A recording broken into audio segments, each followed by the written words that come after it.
जो लोग राधे राधे बोलते हैं, चारों तरफ सिर्फ एक ही नाम गूंजता है, बरसाना हो, मथुरा हो, वृंदावन हो या फिर हो गोकुल, सिर्फ एक ही नाम गूंजता है, राधे राधे। कभी सोचा है कि क्यों गूंजता है, क्यों सभी राधे राधे कहकर बुलाते हैं?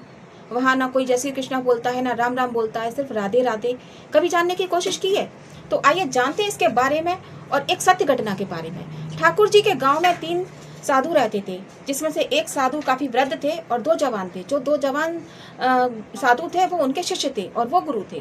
तो उनके गुरु को जवानी से वृद्धावस्था आ गई, वो कभी बरसाने नहीं गए। तो उन्होंने बोला कि मेरी इच्छा है कि मैं बरसाना जाना चाहता हूँ, लेकिन मेरी जो अवस्था है अभी वृद्धावस्था है, उसकी वजह से मैं वहाँ जा नहीं सकता, क्योंकि सुना है कि राधे रानी का महल बहुत ही ऊंचाई पर है और काफ़ी सीढ़ियाँ हैं, तो मैं तो चढ़ाई कर नहीं सकता, मैं जा नहीं सकता। लेकिन आप दोनों, मेरी इच्छा है कि आप दोनों जाइए, राधे रानी के दर्शन करके आइए, मैं यहीं से उनकी अपने मनोभाव से पूजा अर्चना कर लूँगा।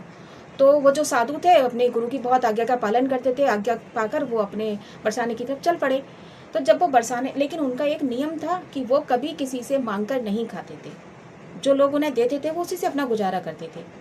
बरसाने पहुँचे, काफ़ी थके हुए थे और सीढ़ियाँ चढ़ रहे थे, तो और ज़्यादा थक गए और उन्हें भूख भी लगने लगी। तो उनमें से एक साधु बोला कि भाई मुझे तो बहुत तेज़ी से भूख लगी है, काफ़ी समय से मैंने कुछ खाया नहीं है, बहुत ज़ोर से भूख लगी, तो क्यों ना हम किसी से यहाँ कुछ मांग लें।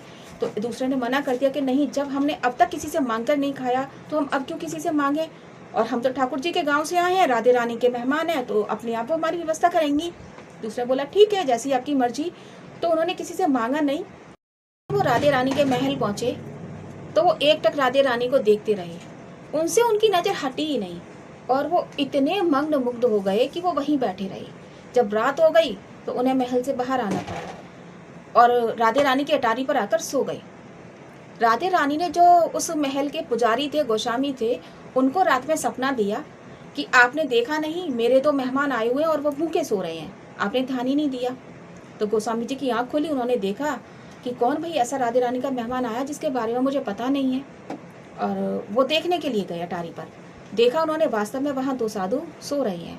तो उन्होंने उन्हें जगाया और पूछा, भाई आप राधे रानी के मेहमान हैं, मुझे पता नहीं था कि आप लोग आए हुए हैं और आप भूखे हैं। बोले नहीं नहीं, ऐसी कोई बात नहीं है, हम तो सिर्फ राधे रानी के दर्शन के लिए आए थे और दर्शन भी हमने कर लिए हैं, अभी रात हो गई है तो अभी हम कहाँ जाएं, और इसलिए हम यहाँ अटारी पर सो गए, हम सुबह होते ही यहाँ से चले जाएंगे। बोले नहीं नहीं, ऐसी बात नहीं है कि राधे रानी के महल में कोई आए तो वो भूखा तो नहीं सो सकता, आप थोड़ी देर रुकिए, मैं आपके खाने पीने का बंदोबस्त करता हूँ। और वो गोस्वामी जी कहकर ऐसा चले गए। थोड़ी देर बाद वो थाल में भोजन लेकर आई और बोले कि ठीक है, आप ये भोजन करिए और मैं आपसे सुबह मिलता हूँ। उन दोनों ने बड़े प्रेम से भोजन किया और भोजन करके उनकी आत्मा बहुत तृप्त हुई